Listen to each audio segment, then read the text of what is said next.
Today we're continuing our story of David trounces the big guy from 1 Samuel 17 verses 39 to 51 from a new version of the Bible. Saul sticks his combat gear on David. The full works: boots, jacket, helmet, all size XXX. Course, David's rattling around in it, trying to learn to walk again. Pretty soon he gasps, "I can't wear this stuff. I'm not used to all this army gear." He takes the body armour off, picks up his sheep patrol stick, selects 5 pebbles from the stream, puts them on his pack, and with his sling in hand, goes off to pick a scrap with Goliath. The Philistine and his muscle man shield carrier close in on David. He soon sees that David's just a kid, a good-looking kid, but just a kid. He starts giving him some verbal. "What? I'm some dog, am I? You come at me with sticks and stones?" He starts calling down filthy curses, invoking every god he's ever heard of to give vent to his temper. "Get here," he booms. "I'll tear out your liver and let the birds and dogs loose on it."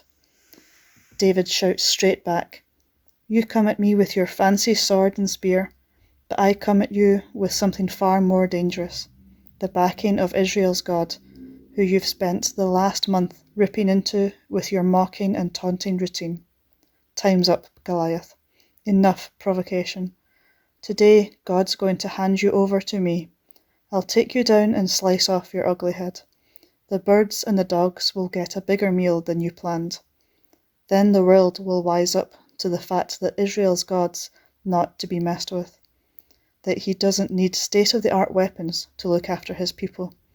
Today's God's day. You guys lose."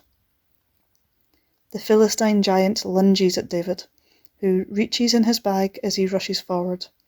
He grabs a pebble, sticks it in his sling, whips it around his head and lets fly.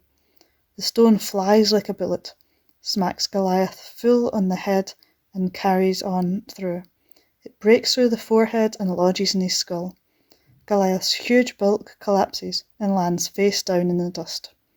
So David wins, with a sling and a stone. No sword, no spear, just one pebble and God.